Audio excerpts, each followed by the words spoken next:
Okay, I'm going to officially get started, and I'm sure more people will join us, but my name's Louise Ward and I'm the State Director for the Animal Justice Party, and I'd just like to start off with an acknowledgement.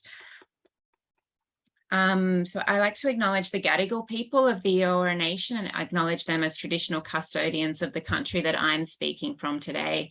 I recognise their continuing connection to the lands and waters and thank them for protecting this coastline and its ecosystem since time immemorial. I pay my respects to elders past and present and also acknowledge the traditional custodians of the various lands on which you are all joining us today. Wherever we are today, we are on land that was never ceded. So I'm really pleased to welcome you all to this special webinar about how to get 1080 banned in your community. This webinar came about because of two passionate people in the AJP, and that's Sarah and Donna, who you see on your screen now, who suggested that we should start a 1080 working group so that we could leverage off the success that Matt Stellino had in achieving a ban on 1080 in Campbelltown. And from that working group, we decided to hold this webinar. So a big thank you to Sarah and Donna for their passion, work and their initiative. And also a big thank you to Alex, Vince, and of course, Matt Stellino for sharing their time and expertise with us all. There's obviously a great need for this webinar and many people who want a 1080 ban in their own communities, with over 200 people registered to come along. So just a bit of quick housekeeping. I'm sorry if the chat's not working. I'll have a look at that, but please use the Q&A. Just as a question comes to mind, just pop it in the Q&A and we'll get to it at the end. I'm really happy to introduce Alex Vince as our first speaker. Alex is a campaign manager at Animal Liberation. Alex is a dedicated animal rights activist with a background in education and social science who believes that fighting for the rights of all animals and the abolition of all exploitation is a justice issue whose time has come. And on behalf of Animal Liberation, Alex co-founded and runs the Coalition of Australians Against 1080 Poison, which also provides ongoing support to families who have lost loved ones to 1080. Alex is going to talk about the history of 1080, its impacts on animals, people and the environment, and do some important myth busting, I think, around 1080. And probably, Alex, I can't think of anybody that knows more about 1080 than you, and thank you so much. And I'll hand over to you now. Thanks, Louise. So hi, everyone, and thank you all for being here with us tonight. For anyone that I haven't met, my name is Alex, and as Louise mentioned, I'm the campaign director at Animal Liberation and a co-founder of the Coalition Against 1080 Poison. Before we get started, I would like to begin by acknowledging the true owners and custodians of country on which we meet tonight. I speak from the land of the Darug people and pay my respects to elders past, present and emerging. This land always was and always will be Aboriginal land. All of the studies that I'll talk about or reference tonight, they're all available on our website. I'll pop a link in the comments, or there'll be a link later on anyway. But if you have any trouble finding them, just let me know and I'll help you in any way that I can. But because time is short, let's get started. What is 1080 poison? The question seems so clear. What is this chemical?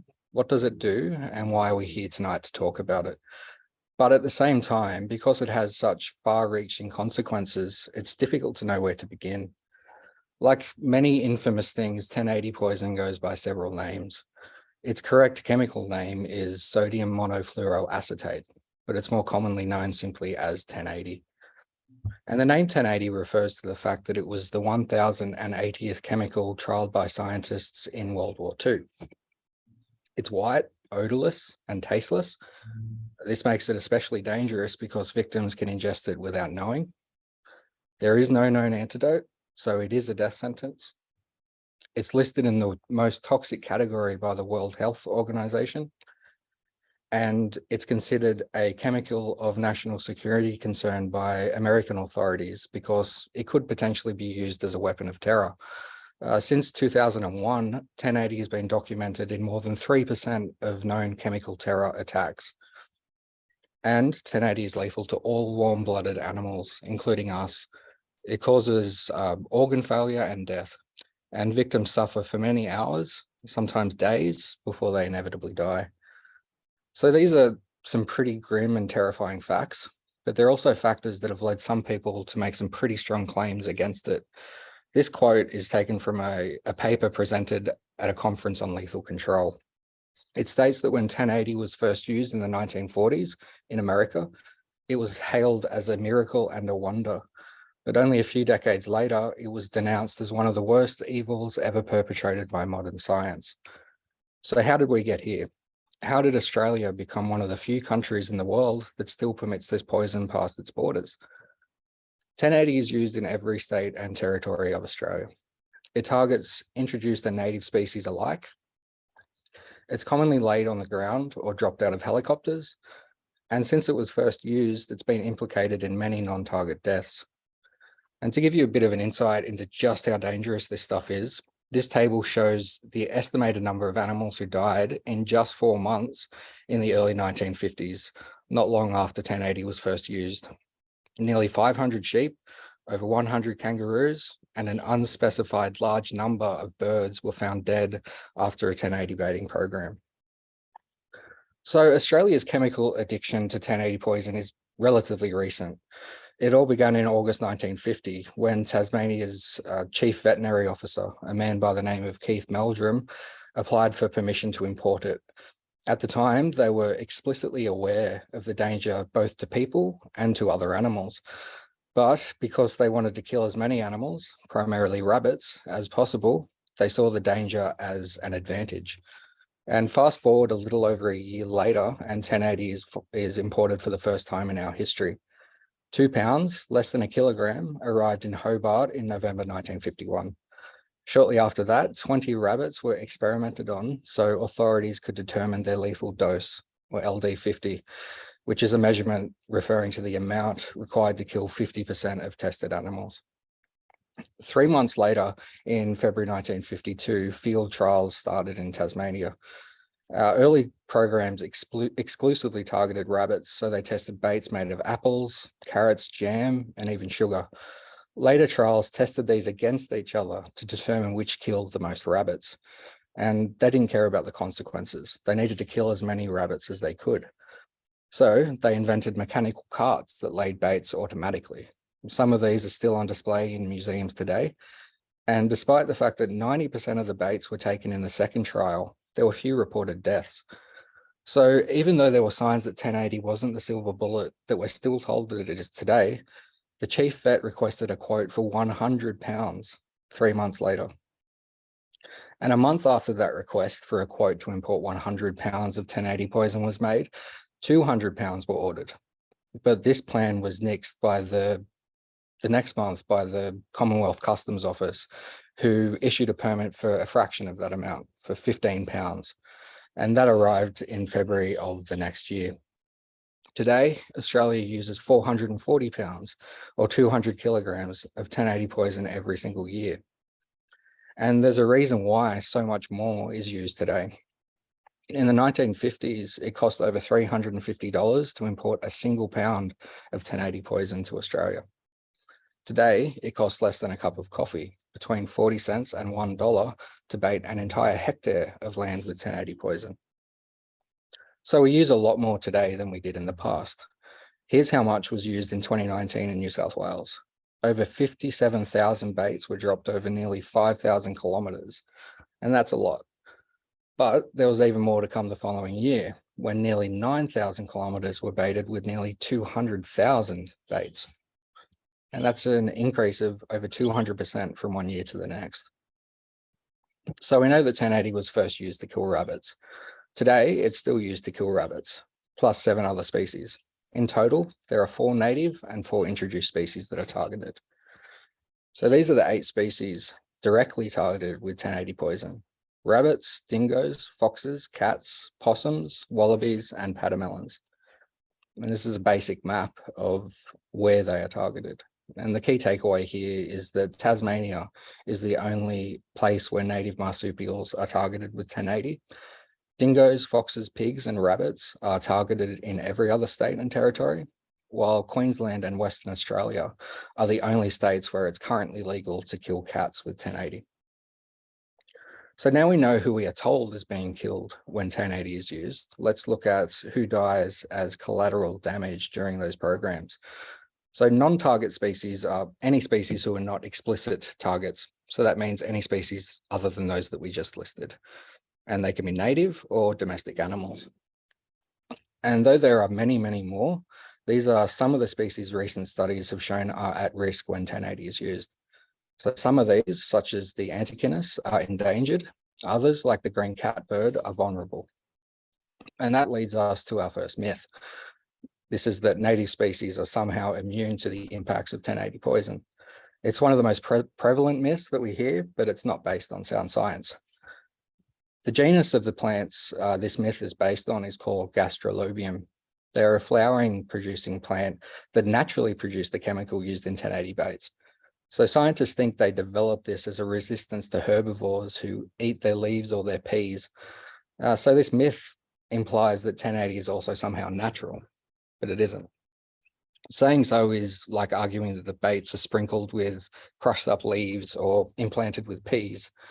The chemical used in baits is industrially manufactured by workers in hazmat suits.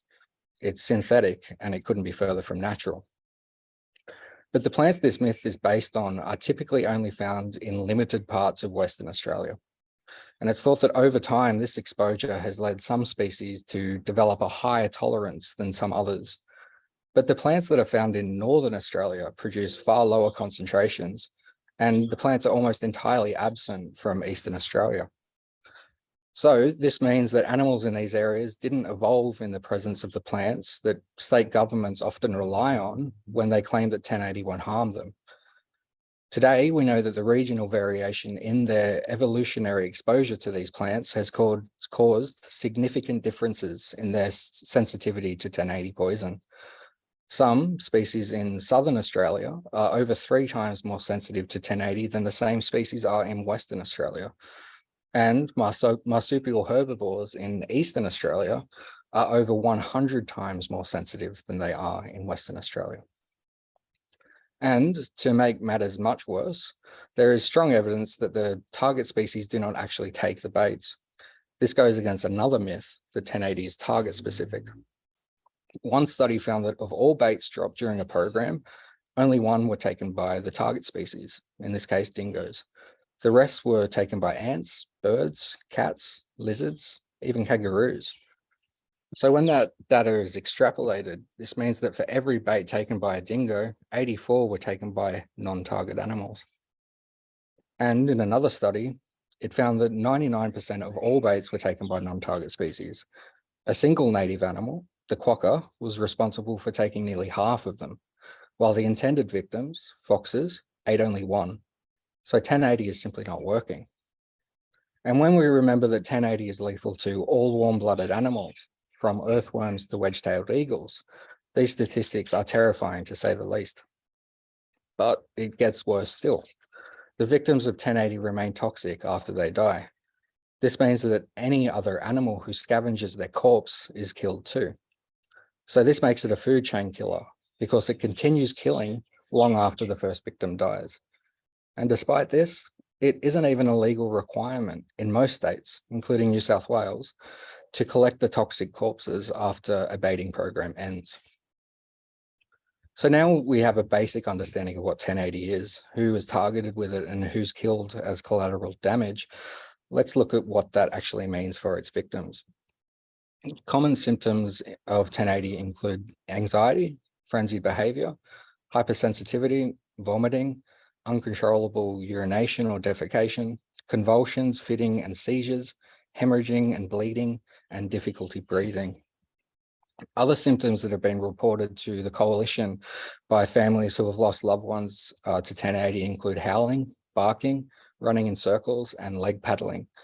Leg paddling happens when they're no longer able to stand, but they keep running while they're lying on the ground. All of these symptoms were reported by Major, Stormy, Charlie, and Doble's families. So of all species, dogs are the most susceptible to 1080 poison. This photo, which was taken from the Queensland government, shows just how little is needed to kill a dog with 1080 poison. In fact, less than 2 milligrams of 1080 is enough to kill a 30-kilogram dog. Yet more than 3 times this amount is used in baits to kill dingoes. But being keenly aware of the limited time that we've got, I'll jump forward and just talk about some methods that are used really quickly. The first is ground baiting. This is when baits are laid on the ground by hand or they're buried. These baits can remain lethal for several months afterwards. Aerial baiting is usually undertaken in remote areas that are inaccessible to vehicles. And the risk to non-target species during aerial baiting programs is significant because there is no practical way to control where the baits land when they're flung out of helicopters. And aerial baiting is common in New South Wales. In the aftermath of the Black Summer bushfires, the New South Wales government announced plans to drop 1 million baits over 60,000 kilometres of bushfire impacted areas. Some of these programs continued well into this year. A relatively recent technique is the use of canid pest ejectors, or CPEs.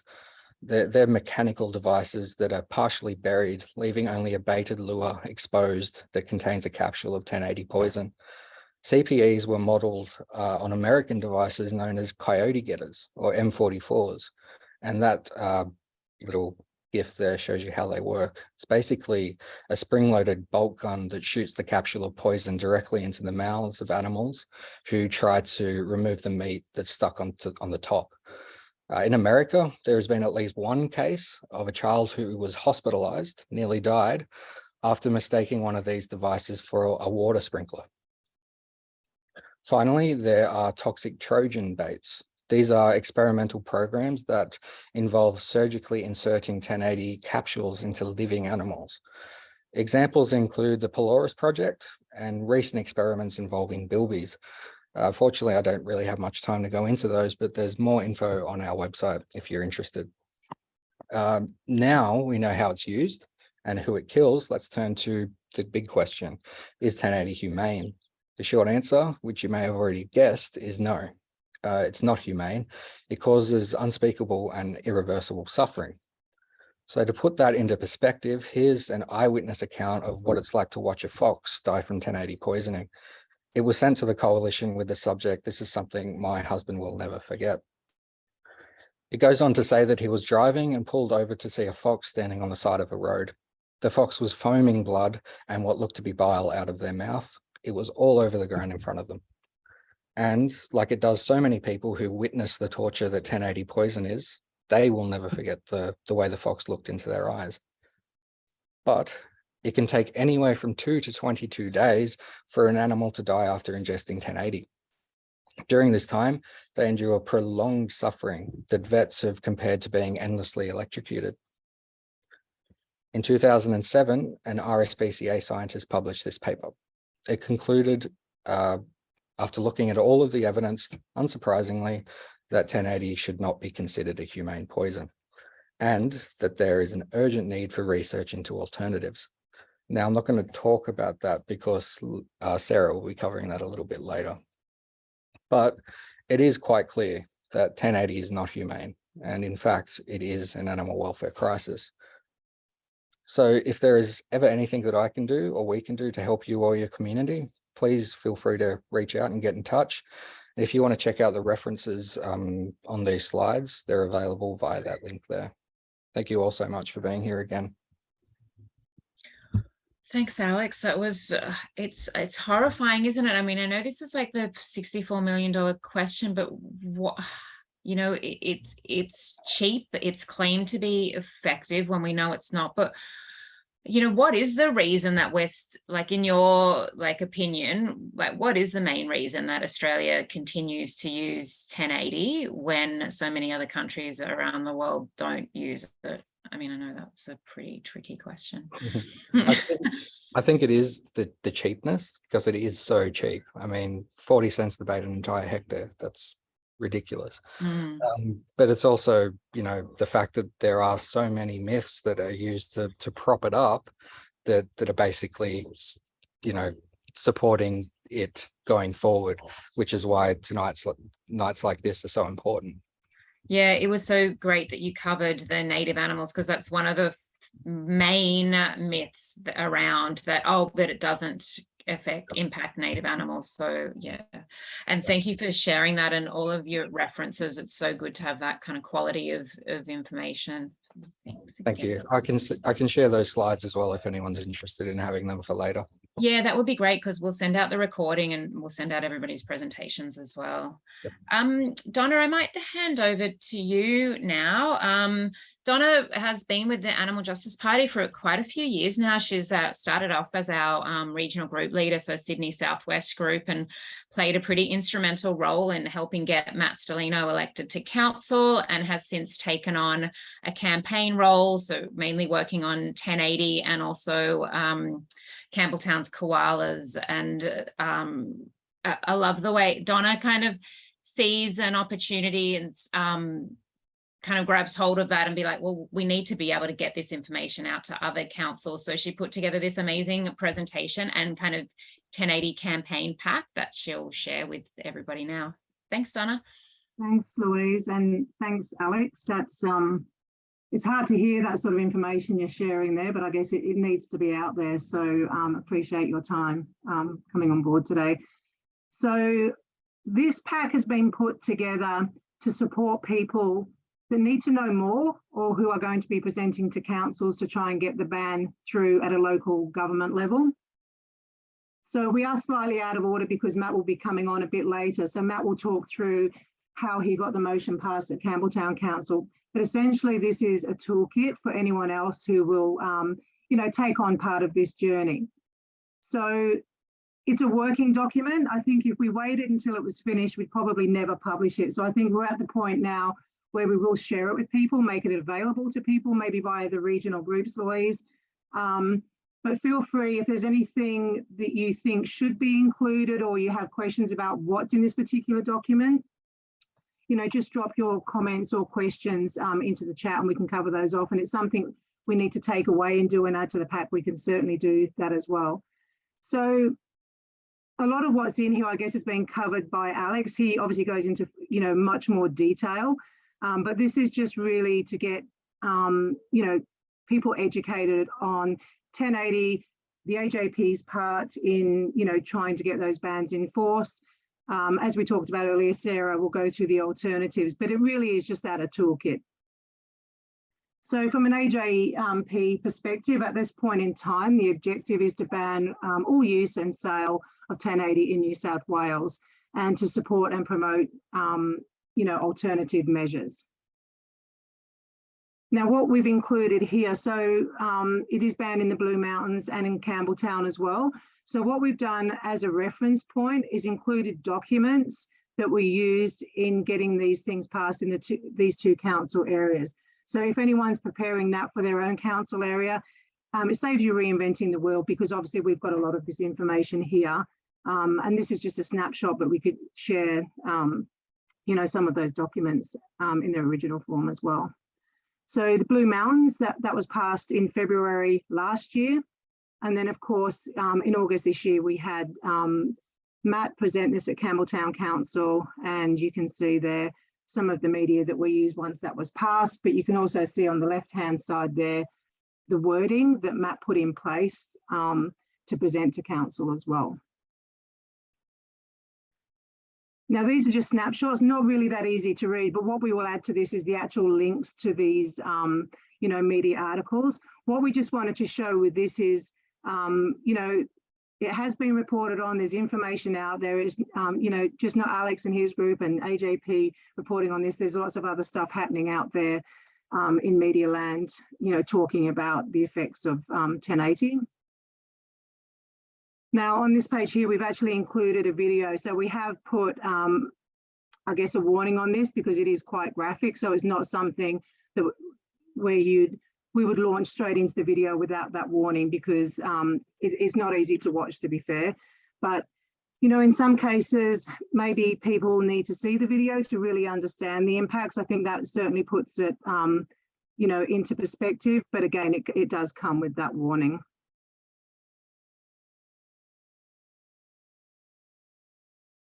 Okay, technology.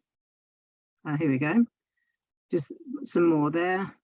And you can see, so we've still got some stuff to add in here. It's what other things we can do, what sort of events we'll organise. But as I said, we're not going to get to that point where this document is probably ever finished, and we'll keep adding to it, but just make sure it's a resource that's readily available and current at the time anyone wishes to download it. So some FAQs. So, you know, whether it's people that you're talking to and trying to educate about 1080, whether, you know, you're standing before council, you know, presenting a case, whether you're talking to councillors one-on-one or during different meetings, there's lots of different questions that you may be asked. So we ran a similar, or not a similar campaign, we ran a campaign some time ago around banned fur. And what we did is we built each council that we contacted, as the councillors were asking us questions, we were building the FAQs, because obviously the more information a councillor is armed with, the more prepared they are when presenting, you know, to the wider group at a council meeting. So this is probably one of those ones for those of you on the call tonight. You may have your own questions and we may not have thought of them. So if you do, please drop them into the Q&A, and then we'll make sure that they're included you know, in the document. Now, I'm not going to go into this because obviously Alex has been through this in detail, but again, it's just some graphics and just some basic information about you know, what 1080 is. And it just talks about, you can see here, and I guess this kind of puts it in perspective too, that 90% of 1080 is actually used in Australia and New Zealand. You know, been banned in many other countries, and it just goes to show, I guess, the significance here and how important it is to get this banned. And again, I think Alex touched on this, you know, it's deemed a potential chemical weapon as well. So quite high level information here. So what it's used for, obviously graphics is always good because it draws people in as well, right? So, you know, rather than just having words on a page, we can show pictures, we can show videos, we can show case studies, we can show stories, and that makes it real to people that you're actually, you know, talking through this program. So again, just reinforcing some of the information that Alex shared a bit earlier as well.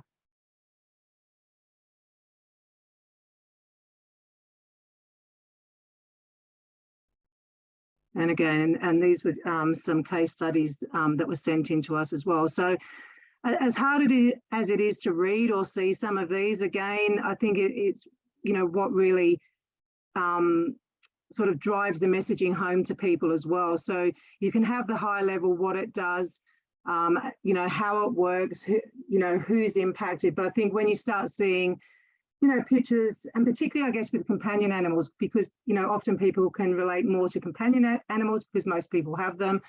And, you know, that hits home for them as well. So, you know, Alex touched on myths as well. So based on what Alex has talked about tonight as well, we could probably expand some of the information that we've got in this document here.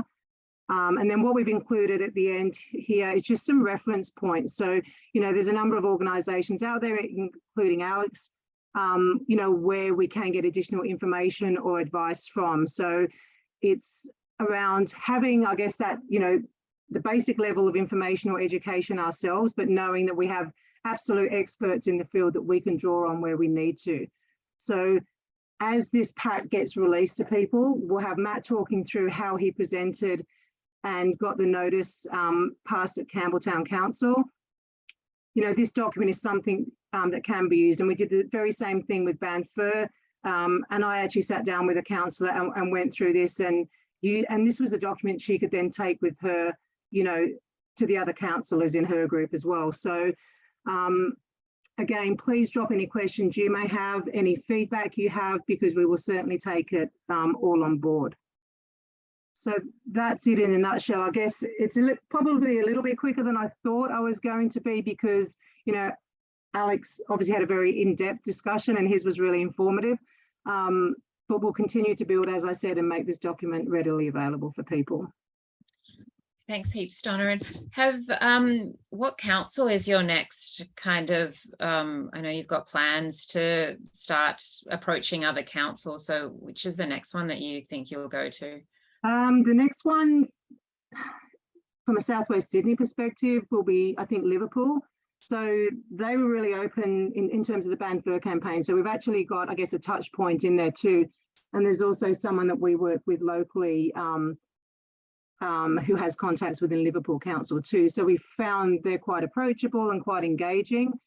Camden also sits within, but being a bit more regional, that may be a bit more difficult. But, you know, just with the change of councillors recently, I think there's a couple of opportunities with some that are more animal friendly, you know, than others previously. So there's definitely a couple of opportunities straight up. But I think Liverpool, first and foremost, out here.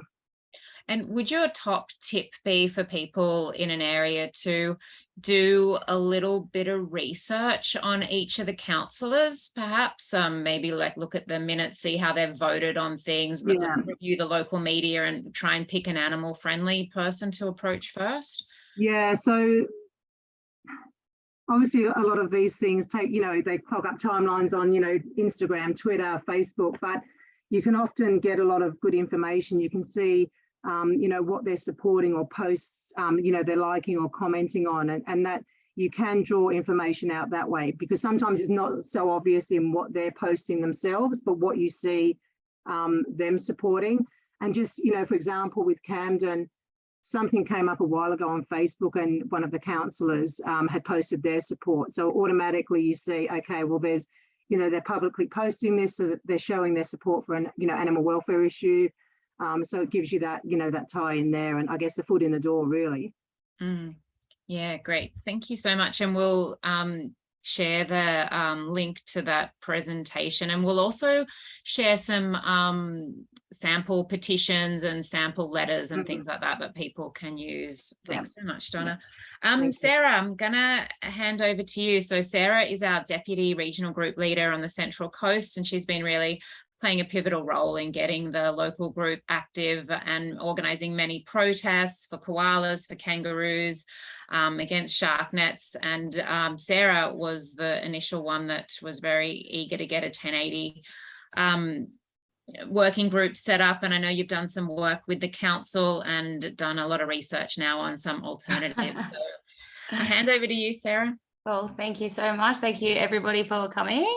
I will just get my screen up. Yeah, so I've actually got a lot of information to go through, so I'm going to speak pretty quickly probably to go through it all. So basically what I want to cover is all the different, well, not all the alternatives, but some of the alternatives that are out there. It doesn't necessarily mean that they're ones that we support, but I just want to touch on a lot of them, because there might be something that either like a councillor might suggest to you, or, you know, you may have in conversation, and just so that we know, sort of have a little bit of an overview of everything that's out there, and yeah, just sort of have some ideas and get people thinking. So where's my next? Sorry, guys. Oh, it's going. Oh, we're just going to jump straight ahead to that. Sorry, guys. So basically what I'll say is that there's a few things that you need to consider, and that is what the main reasons for why your council wants to control foxes. So the main reasons are to do with wildlife protection, livestock protection, and they can claim that they're one of the main reasons for endangerment and extinction of some species, and they even claim that they're a threat to people and to domestic animals. So when we're sort of looking at alternatives, we need to sort of address those concerns when we're offering up like potential alternatives to the council. Basically there's I've put them into 4 different categories. So there's like lethal population control, which we obviously don't agree with, non-lethal population control, livestock or owned animal protection, and then wildlife protection. So I'm just going to kind of run through some of the ones that are out there. Hopefully this could work. Okay, so humane culling methods. Really, there are none. And we all know that there's no humane way to kill an animal that doesn't want to die. So AJP certainly doesn't condone the killing of any animals by any poison. And switching out the type of poison that's being used is certainly not a solution. And, you know, Alex mentioned, I think it was Alex, there's different types of poisons that are out there. There's strychnine, cyanide, pindome, warfarin. There's so many out there, and they're all absolutely awful. And yeah, so certainly we don't want to switch one for another. There is one that is currently being used around the place. I know that my council here on the Central Coast, they've been using this one. So it's carbon monoxide in dens. So basically what this involves is putting a canister of carbon monoxide down into the fox den, and it's going to kill any animal in there. So it's aimed at killing the kittens and the vixen that's in there. Basically what it does is it binds to hemoglobin. It basically results in like cell hypoxia, unconsciousness, and then death. If it was, I suppose, inhaled properly and done, you know, it could be quite a painless death, but obviously a lot of things can go wrong. So, you know, we definitely don't approve of that. But one of the big things is that, you know, the kittens need to be at least 4 weeks of age, because any kitten younger than 4 weeks of age, is actually resistant to the hypoxia and it won't kill them. And the same with the vixen. If they don't get enough of it, then they're not actually going to die, and it's just going to result in brain damage, which is obviously going to be a really painful and extended death. So something that needs to be considered. Another one of the common poisons that is used is and promoted as more humane is pap poison, which I'm not going to try to pronounce because it's way too long.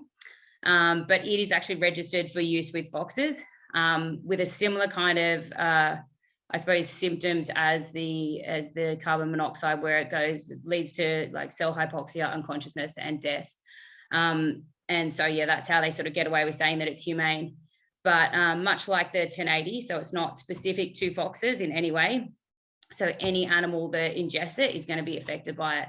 And so domestic animals and goannas are particularly susceptible, but it's also, you know, bandicoots, birds, mammals, pretty much anything that eats is going to die. And within about 60 minutes, they say that they're unconscious, and then it's going to lead to death. There is an antidote for this one, but it needs to be administered by a vet, and it's by IV injection. So unlikely that any animal is going to get that, and they're going to probably suffer in the meantime as well. So yeah, if somebody tries to suggest these as alternatives, they're certainly not a good option. System. Trapping is another one that is sort of like said to be humane, but it doesn't. They don't really go into the details of it. So there's two different types of traps. One, actually, when I was looking it up, something on the DPI website was a quote. It says, "All traps should be well concealed and well away from public gaze," which I thought that kind of just sums it up, because, you know, if they don't want the public eye to see it, then they obviously know that it's cruel. And yeah, there's two main types of traps. So one is the leg trap, which is pretty self-explanatory. People have probably seen those or images of those, where they actually get their leg caught in the trap. And so they're going to have an injury, they're going to be in pain. Who knows how long they're going to be left stranded there without access to food or water, and, you know, potentially being attacked by another predator. So they're absolutely awful. And then there's the cage traps. So cage traps themselves, I suppose, aren't that bad, but it's what happens to the animal after. So if the fox gets caught in the trap, similar to a cat trap or anything like that, but if they're trapping the fox, they're obviously going to want to euthanize it. And, you know, that's probably going to end up being shot. Now, shooting, that's another one. So people often think that shooting is more humane. I mean, that's what they do to a lot of animals in agriculture, and that's, you know, our society seems to think that is humane. Unfortunately, the animals don't often die immediately, especially in, you know, with wildlife. They're, you know, the shooter may miss the shot and could get them anywhere in their body. They're going to run off injured, and they could die really slowly and painfully, you know, end up with infections. They've got, you know, foxes to have like really good family networks as well. There might be kittens inside the dens that are left without mothers, or, you know, the dads were out there trying to get food for them. So these are all things to consider when, you know, people, you know, try to tell you that's a kinder option, because they're not. What we really need to do is just get rid of 1080. So moving on to non-lethal population control, which is the ideal. And the two best ways to control population growth without actually killing any animals is, well, the first one would be surgical sterilization, and then chemical sterilization. And the aim of chemicals of sterilization is to just reduce the population growth. So it's not going to reduce the current population numbers, But like as the older generations die out, just of natural, unnatural causes, whatever happens, they're not going to be replaced by babies and stuff. So it's going to, like, over time, it will reduce population size. And foxes, I think it's like 5 years is their lifespan. So it's not going to take too long before we actually would see a difference. Surgical sterilization really isn't an option. Like, I mean, it's way too involved, way too costly. But chemical sterilization by means of immunocontraception is probably something that, you know, would be, well, it is something that would be great. It's nothing that is currently registered for use in Australia on foxes, but there is something that I've been found on all my research, and that is called Gonacon. So there's a bit more information here on that. So Gonacon is basically a vaccination that works on the gonadotropin releasing hormone. Basically, it will render both male and female vaccinated animals sterile. So it has found to be more effective in females, so 2 to 3 times more effective in males than females, or last 2 to 3 times longer, I should say. They don't know exactly how long it will last in the red fox because it hasn't been used enough. So whether or not one vaccination would be enough to deem them sterile for their entire fertile period, or if it would just, you know, they would need a repeat vaccination booster like every year or every second year or something like that. But, you know, it's definitely effective in dogs. It's also effective in a whole lot of other species that they found. It's already been used in the United States with deer. It's been used since 2009, really effectively for population control over there. They currently administer it via an IM injection, so they're able to restrain the animal to give the injection, but it's definitely possible that you can administer the vaccination via dart, which is what we would need to do with foxes, because it's not, I don't think it's really an option to sort of catch them all and restrain them all and give the vaccination at this point. The other thing on Gonacon is they have actually been trialing it down in Canberra as a means to control kangaroos, which we won't sort of talk about. It's another issue, but that kind of says to me that, you know, it is possible to get this vaccination into Australia. And it is a possibility that we could be using this in future for foxes and for other species if we chose to. It hasn't been registered for macropods just yet, but the application is in, and they said they don't anticipate any issues with that. So once they kind of get the green light, then I feel like that's kind of sort of a, you know, I suppose the door opening for using it for other species. So that's that's Gonacon. Really, there's, you know, I mean, it's overall it's pretty harmless. Obviously, it does, you know, make them sterile, but that there's no real other side effects that they've noticed. Maybe some localized bruising and that sort of stuff, but nothing significant. I've just gone in there to things like cost, efficiency, and availability as well, but I won't really discuss that. But if everybody sort of looks at the notes, because they're things that your council is going to actually care about. So the other thing that one of the other reasons that the government and the councils claim to be the reasons why they're using 1080 is for the protection of livestock or owned animals. So as I was saying, they blame them for basically like predating on chickens, lambs, baby goats, that sort of stuff. So we can sort of, there's the one sort of theory of we actually have other ways to control the fox populations. And then the second part is, trying to find other ways to fix the problems that they're that they're concerned about. So protecting livestock or owned animals.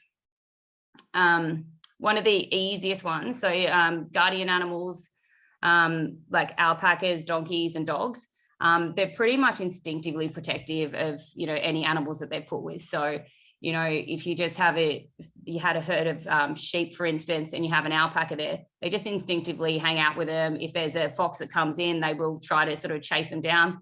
Dogs will often bark, so they'll alert their owners and they'll chase them away as well. So that's a really humane option for private property owners. There's no environmental impact, no cost to the council, and there's heaps of animals, obviously, as we know, that that need homes, especially dogs, and so that's one thing that anyone can do for their own properties. the next one I'm talking about is fencing, and there's two different types of fencing that I'll touch on. So we've got, exclusion fencing, which, is definitely not recommended. So that would be, large fences. So to pretty much sort of enclose an area to protect them from any sort of other animals going in or out. The problem with those is that if there was any sort of danger, then they're not able to escape. So that's the problem with those. So we definitely don't want anyone putting those up. Sorry. Yeah, or so the other type of fencing is around your own sort of private property. And that would be to protect your own sort of chickens or, your animals that you have at home. And so they would, as long as you're sort of checking those regularly, they would be definitely a more humane option. But just need to be aware that small animals can often become entangled in low-hanging wires, especially the electric ones, and then they could become electrocuted or, they could be exposed. And obviously that's really horrible as well. So that's something that's, again, at the cost of the individual person, but it is a way of protecting those animals against the foxes if that's what people are concerned about. So the final section is on wildlife protection, and this is the big one. So I've just come up with a few different ideas, and it's definitely not all of them, and I'm sure everybody has their own ideas, but it's just some thoughts on how we can protect the wildlife other than killing the foxes. So the big one, the main one, is bush regeneration and habitat protection. Because as we all know, that it's humans and habitat loss that are the main reason for extinction. It's not foxes at all. So setting up wildlife protection zones that can't be destroyed with new developments, programs to clean out bush areas of invasive species that may be preventing our wildlife from eating their natural diet, cleaning up waterways from the plastics, that sort of thing that native wildlife potentially is ingesting, really dangerous for them. And also, things like removing the grassy weeds that will add fuel to bushfires. So if there was a bushfire, that it doesn't spark off so quickly and it gives the wildlife a chance to escape. So that's a big one. I'm sure you all have heaps more ideas on how to do that. Other small things like possum boxes and bird boxes, just to give animals some refuge and for somewhere to raise their young, because a lot of animals did lose their habitats in the bushfires. So that's something that everybody can do, and working with your local Wires, ARC or wildlife charities. And just wildlife corridors, making sure that when there are new developments, making sure that, that the animals are taken in consideration so that they've got access to water holes and, areas of safety if there are bushfires or anything. And a few other little ones, just domestic animal desexing programs. It may seem very unrelated, but obviously they contribute as well to, to, I suppose, hunting wildlife. I know cats have a very bad rep. We might have to. I'm just conscious of the time, Sarah. Yeah. I was just sorry. I know. No, this is it. Okay. No, sorry. I didn't mean to cut you off. I was just kind of all of a sudden looked at the time and thinking like, oh, I better get Matt on. Yeah, but it's good to see that there's options, and they're just kind of creating the impression that there is no option. So thanks so much for doing all of that research, and we'll include like your notes in with Donna's pack as well. So because you're right, like as you mentioned, like councils do want to know what solutions are and how much they're going to cost and whether they've been trialed anywhere. So all of that information is really critical. Thank you. Thank you. Cool. Hey, Matt. Hello. Yay, cool. I'll do a super quick introduction of you. So this is Matt Stellino, our very first councillor in the Animal Justice Party in New South Wales. And Matt is here to talk to us about his successful ban on 1080 in Campbelltown, how he achieved that, and yeah, share some tips and information. Thanks, Matt. All right, thanks, Louise. Hello all, thanks for joining us. First, I'd like to start out as well by acknowledging the Dharawal people Campbelltown is a area of Aboriginal land that, like all the others, was never ceded. Dharawal people have had a connection here for a long time and did a fantastic job keeping it in good nick. Unfortunately, we haven't had the same level of custodianship and care, but hopefully we can start to set right some of the errors that we've made. So how I got the 1080 ban across in Campbelltown Council, the main thing that I think will differ from how I did it, and unfortunately how you'll have to do it, is the levels of access that I was able to use. For weeks and almost a month prior, I was able to approach councillors one at a time at other briefings and at dinners, and sort of just corner them into a conversation, or if I was already in a conversation, steer it to motions that were going to be coming up and one that I was hoping to raise. And then from there, I would go in and I would start asking them a series of questions until I'd removed any possible objection that I thought they might be able to have for my motion. But I think the key thing to do in your area, as Donna mentioned, is find out who your councillor is that is going to be the most empathetic towards animals. Most of them on their own Facebook pages, or if they have an actual website, will, list what their key priorities are.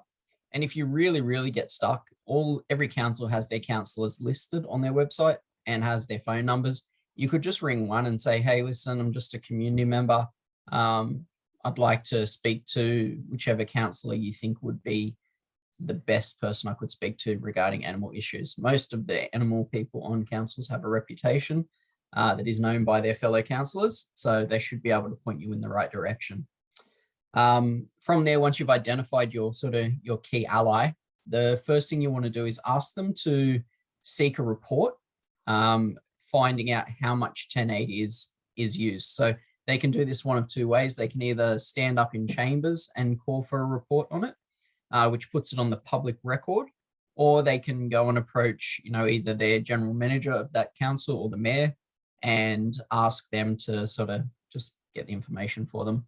I did the latter. I have a really good relationship with the mayor here in Campbelltown, so I was able to ask him to find out exactly how much of it we used in Campbelltown area. We did use some, it wasn't a lot. It was mainly on the very fringes of our LGA. So once that you find out, first of all, if you find out that none is being used, great, continue on, because it's easy to put a policy in place that something will not be used if it isn't already. The fact that we used very little, I think it was kind of just left over as a, well, shit, this is something we've always done, so we'll just keep throwing these baits out. It was, easier considering I don't think we used a lot of it. We also don't have a great deal of farmland in the area anymore. A lot of it has been turned into more urban dwellings. So once you get the report back from your allied councillor, the thing you want to start to play on is potential votes that are going to be lost over this issue if they fail to act. So one of the things that I did as well is I spoke to this director of city services, excuse me, who has animal care under his portfolio. In that, I was able to ask him directly how many reports had we received regarding complaints or reports/complaints regarding foxes.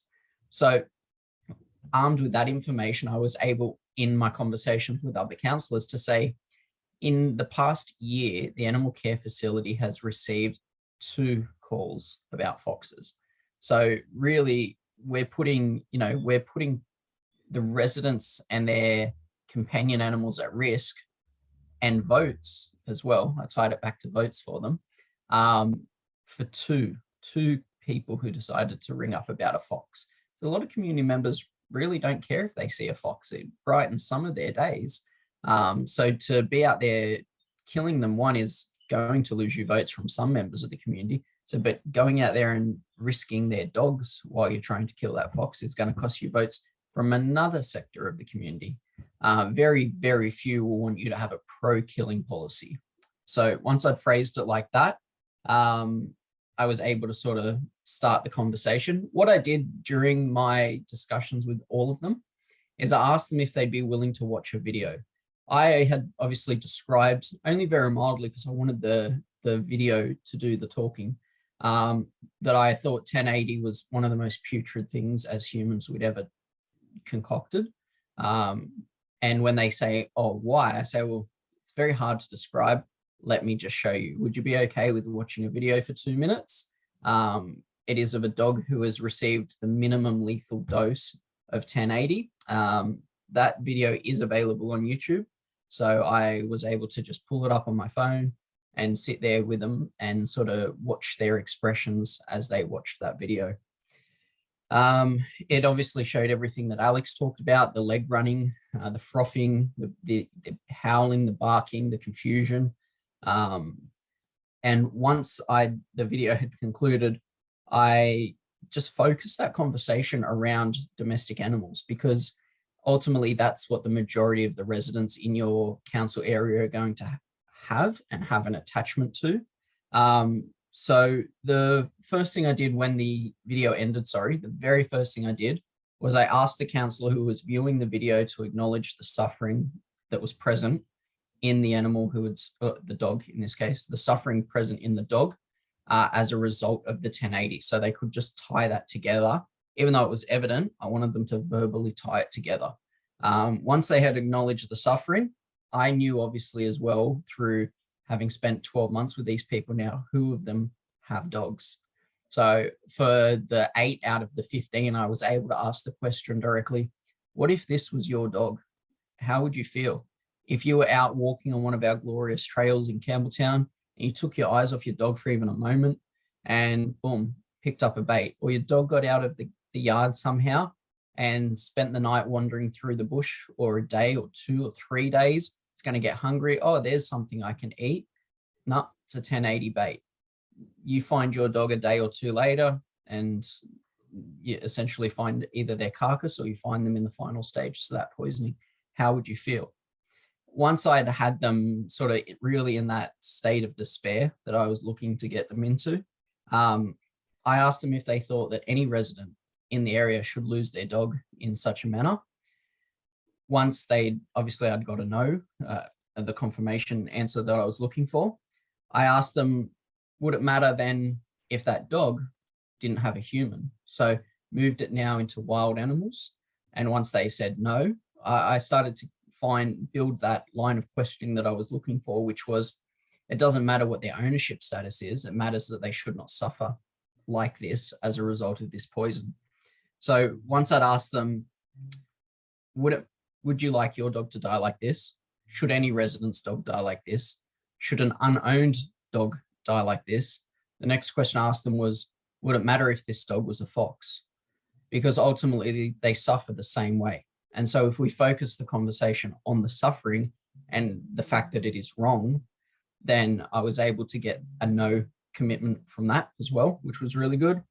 And then the final question that I threw in for them was, well, would you be proactive, or would you seek to proactively kill native dingoes if we were fortunate enough to have any in our area? You know, sort of if there were some still existing that were unknown up in the back of the army base that borders our LGA, and they were wandering through our area one day, would you like to know that one of our failures to act caused some of our last dingo population to be killed? And once I got a no on that as well, that they would not seek to actively kill dingoes, then I knew that I could ask them my final question, which was, so it would be fair to say that 1080 has no place in our community. And once I'd got the yes, that they agreed to that, that was it. I said, great. I just wanted to let you know I am going to be raising a motion, which is going to call for Campbelltown Council to put a policy in place that this is no longer used.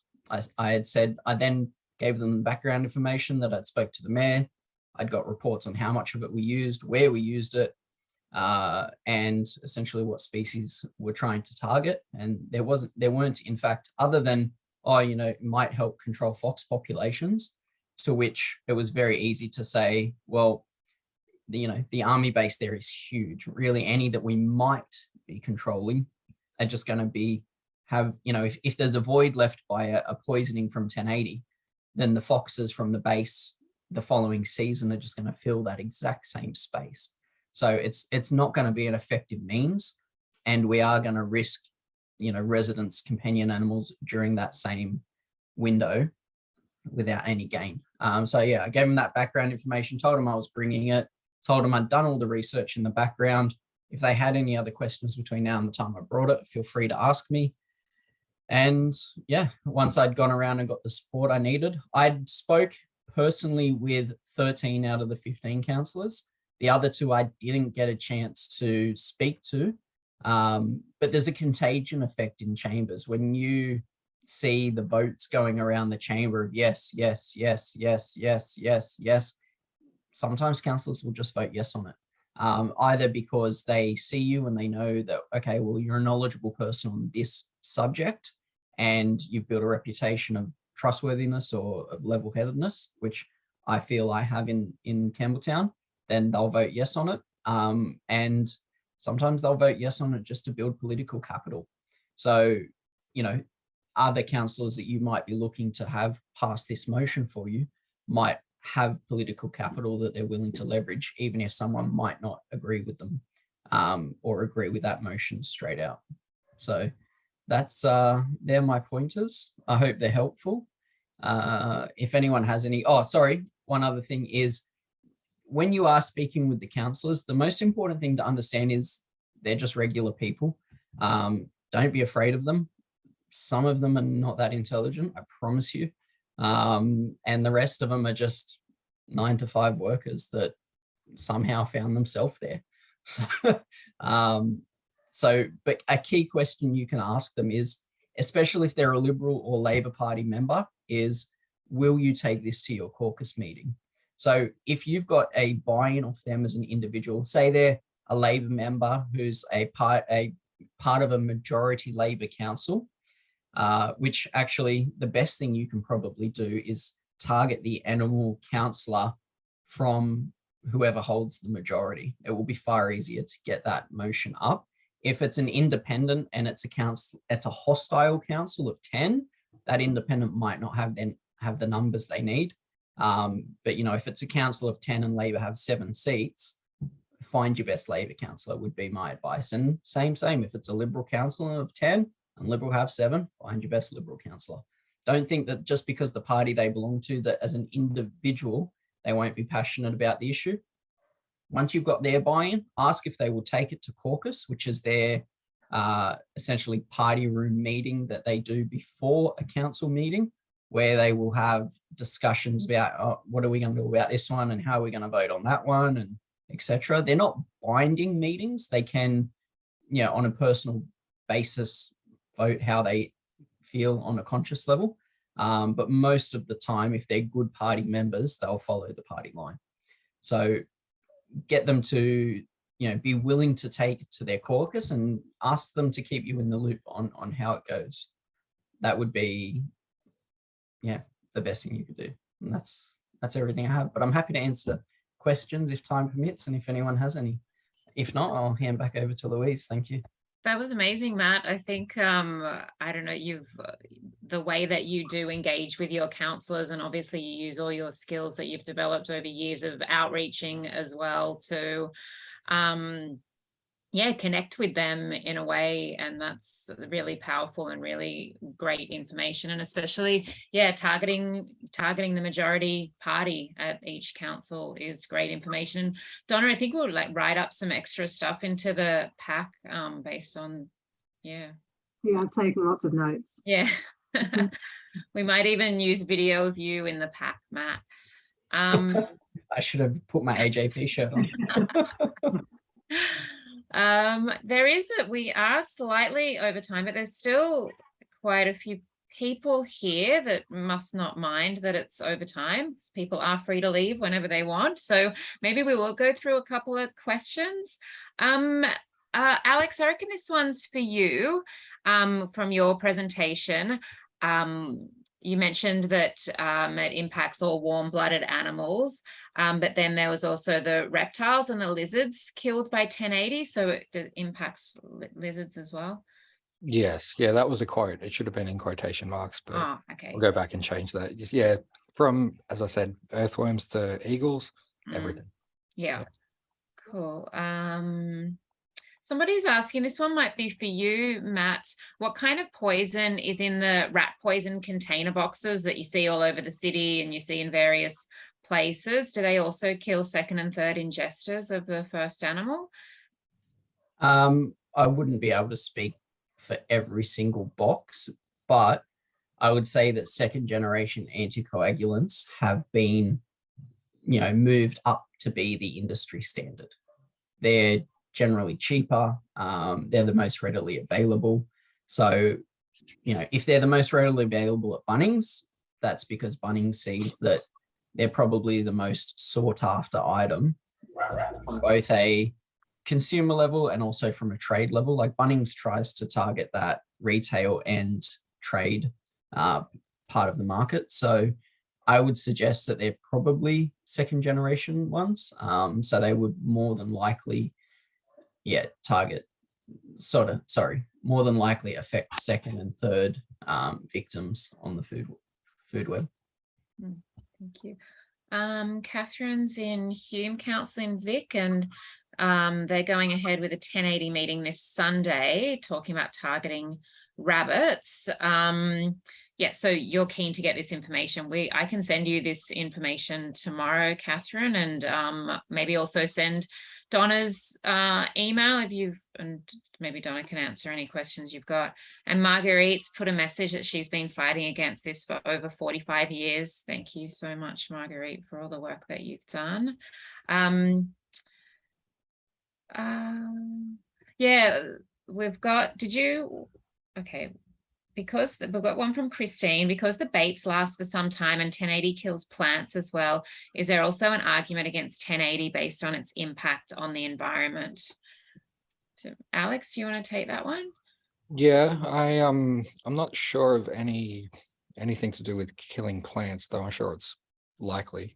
In terms of the environment, I think the argument can be easily made that killing dingoes or other animals in an ecosystem further disrupts an already broken ecosystem. Yeah. A question about immunosterilization. So that was what Sarah was talking about with the Gonocon and the trial that's currently happening. And yeah, we're not sure why it's not more widely used. We wish it was. It's probably to do with cost and a whole range of things. Daryl's asking how we get a pack. We're going to email them out to you, Daryl. And the question about, should I wear my AJP t-shirt when I approach council? I think that's a good question. And I think it depends. I don't know if Matt, you want to take this. I think if you're going in there representing a regional group and you're going to be talking about how the regional group is going to be launching a campaign against 1080, then it could be good to wear your t-shirt. But if you're just wanting to go in as a concerned citizen to have a first engagement with a councillor and maybe not make it so political, I don't know. Matt, do you have a view on that? I would say wear your AJP shirt. The reason I would say that is more and more as a party, we are becoming a brand. Councillors, state MPs, federal MPs, everyone is concerned about their vote, be it first preference, second preference, third preference. If they see that, oh, I'm not just doing a favor for you as an individual, but I'm potentially doing a favor for you as a party, and come next election time, you might run a candidate in the seat. And if you just miss your quota, you know what, you might remember that I was a really nice councillor and you'll funnel your votes through to me. I would definitely leverage the party in that way. You might not want to say that you're there and every word that you speak is on behalf of the party, but you can say that, you're there as a concerned member of the community and you're also there as a member of the Animal Justice Party. And, the whole reason we ran a candidate in Campbelltown is because the previous council and the previous mayor would not listen when Donna had her ban fur campaign. She got absolutely stonewalled. And so they went, okay, we need a seat here. And we got one. So, if George Brachicevich had listened and had just incorporated, there might not have been so much like fire in our bellies when that election came around. So yeah, sorry, the other thing, just while I've got the mic, I might add that something that Donna did during the Ban Fur campaign was to invite the councillor to a Zoom meeting, you know, because if we can, and it might be really worthwhile doing here, a pack might be a great initial point of contact. But if you get them to the point where they say, I've looked at the pack, but what a councillor will want to do before they go into caucus is to, you know, really learn the subject matter. So say, listen, the pack's one thing, but would you be willing to come along to a Zoom meeting? I'll organize it just for you. And on the other end of that call will be the head of our 1080, you know, perhaps our state convener. I'll jump on if you'd like. And you can say that, you know, the councillor that got it up in Campbelltown will be on, and they can bounce any questions they have off us and just treat it like a little training session for them, to make them more confident in delivering it. Because if they're fighting for it on a, say, a 51 or 55% basis, it might be enough that the first objection they have falls it over. But if we can sort of push them up to, it's something that they really want to champion, then, you know, they'll fight through those objections. So yeah, don't be afraid to invite them along to something, and we can likely organize it. That's an amazing offer. I mean, how many councils are there in Australia? Do you want to attend meetings for that? I think that's a great offer to have. If someone gets them to the point of they've read the pack and they're still ready to go, yeah, I'd say qualified candidate, and I'd be willing to invest the time. Amazing. Thank you. Well, we might leave it there because we're a little bit over time. Thank you all so much for being here, and thank you to everybody who's participated online. I really hope that this has given you the inspiration and some of the tools and information to get this happening in your local council. And we will send out an email with links to the presentation and contact details, and we would all be here to support you guys. And let's see just a rolling lot of bans across councils across Australia. And as soon as we get to, I mean, I know, Alex, you've been working on this because you get a critical number of councils, and then you are able to pressure the state government based on, well, there's constituents all over these local government areas that are actually going to be, you know, voting in the state election, and that would really be a great pressure point as well. So thanks everybody, and yeah, have a nice evening. Thanks so. Night.